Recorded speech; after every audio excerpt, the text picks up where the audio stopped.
اچھا میں ذرا محترمہ جو ہمارے ساتھ بیماری نفسیات ہے ان سے مستفید ہونا چاہوں گا. ذرا آپ بتائیے گا کہ ہمارے پاس کیا جو آج کل پاکستان میں اس اہم ترین معاملے کے اوپر بحث ہو رہی ہے بحثیت محقق ایز اے ریسرچر، کیا آپ اس سے مطمئن ہیں؟ اس کے اندر صحیح ایشوز آئیڈینٹیفائی کیے جا رہے ہیں یا بہت جھول ہیں کسی جگہ پہ؟ بہت جھول ہے. میں سمجھتی ہوں کہ سب سے پہلے تو اسلام کے جو ویریبلز ہیں، سب سے پہلے اسلام قرآن تو میں سمجھتی ہوں صرف پہلے بچوں کو اس زبان میں سمجھانا چاہیے جو وہ سمجھ سکیں. ان کو پتہ ہی نہیں ہے کہ قرآن میں کیا لکھا ہوا ہے. کتنی دفعہ لوگ قرآن اٹھا کے کچھ بھی کہہ دیتے ہیں نعوذ باللہ کہ بھئی اس میں یہ بھی لکھا ہوا ہے کہ سوات والو اٹھو، یا ایھا الذین مطلب سوات والو اٹھو. ان کو کیا معلوم کہ کیا لکھا ہے کیا نہیں لکھا ہے. اور قرآن سے بڑھ کر تو کسی چیز کو نہیں ہم مانتے نا. تو وہ کیا سمجھتے ہیں کہ قرآن میں لکھا ہوا ہے؟ یہ ضرور لکھا ہو، قرآن میں لکھا ہے کہ یہ پاکستانی آرمی نہیں ہے امریکن آرمی. ہاں لکھا ہوگا. تو پہلے تو بچوں کو ویریفیکیشن اور قرآن کو پڑھنا تفسیر سے بہت ضروری ہے کہ وہ سمجھیں کہ اس میں کیا لکھا ہوا ہے. اور اس کے بغیر آپ اسلام کیسے سکھائیں گے آپ مجھے بتائیں. جب میں ان بچوں کو یہ پوچھتی ہوں، چاہے کہیں بھی ہو مسلمان بچے دنیا بھر میں، انگلینڈ میں بھی میں ملی ہوں، کہ بھئی آپ مجھے یہ بتائیں، جب وہ نفرت کی بات کرتے ہیں کہ امریکن یہ ہیں کافر ہیں، میں کہتی ہوں کہیں لکھا ہے کہ یہ رب المسلمین ہے یا ہمیشہ لکھا ہے رب العالمین ہے؟ تو جو اللہ نے کہا ہے کہ مجھ پہ چھوڑ دو، تو why you know there are simple concept children understand very clearly اگر ان کو سمجھایا جائے تو. مگر اگر آپ اس کو the Quran is a book to be learned and understood and followed. اچھا اب اس میں قرآن پڑھانے کا جو ہے کہ ریاست کی ذمہ داری جو ہے وہ اپنی جگہ پر، اور جو امتیاز جو نقطہ اٹھا رہے تھے، بہت بڑا حصہ پاکستان میں قرآن پاک کو پڑھانے کا وہ ذمہ داری جو ہے مدارس نے اور دینی درسگاہوں نے اٹھائی ہوئی ہے. اچھا مدرسوں میں بھی کیا پھر کیا ہوا اگر انہوں نے اٹھائی ہوئی ہے؟ مگر وہ کم از کم سکھائیں تو صحیح with translation.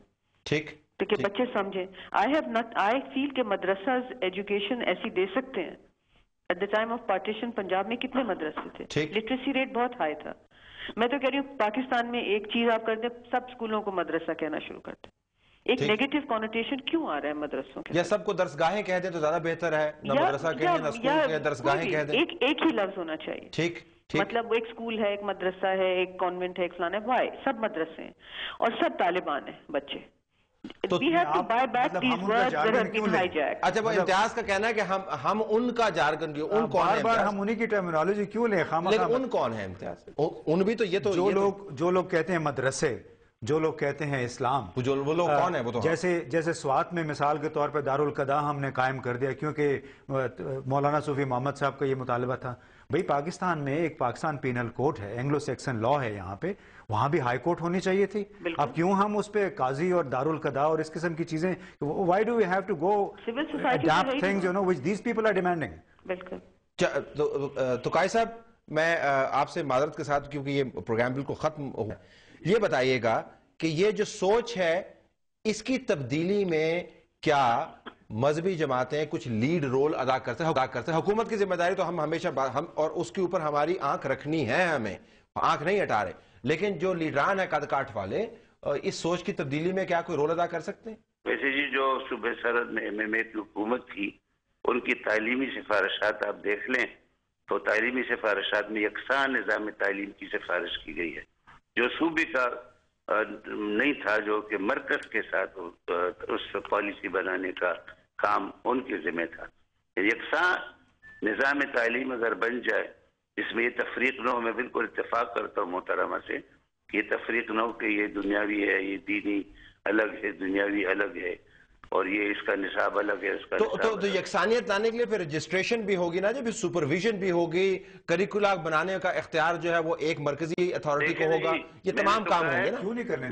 میں نے تو کہا MMA کی صوبائی حکومت نے خود یہ سفارش کی ہے، ذرا تعلیمی سفارشات ان کی منگوا لیں اور اس کو ذرا اس پر ایک پروگرام کر لیں کہ انہوں نے کیا تعلیمی سفارشات پیش کی ہیں. جی بالکل. اچھا I have to close the program here. کم از کم اس نقطے کے اوپر، اور معذرت کے ساتھ میں تمام یہ بات ہم مکمل نہیں کر پائے، لیکن آن گوئنگ ڈیبیٹ ہے کہ اس کا حل موجود ہے تعلیم کے ذریعے، تدبیر کے ساتھ اور فوکس کے ساتھ. اور یہ کہہ کے ہم معاملہ نہیں پلٹا سکتے کہ صرف ہمارے خلاف سازش ہو رہی ہے، وہ بھی ہو رہی ہوگی، لیکن اندرونی طور پر جو ایشوز کو ہم نے ایڈریس کرنا ہے. میں آپ سب کو بہت مشکور ہوں ناظرین. ہماری طرف سے آج صرف یہی کچھ. اجازت دیجیے. اللہ حافظ.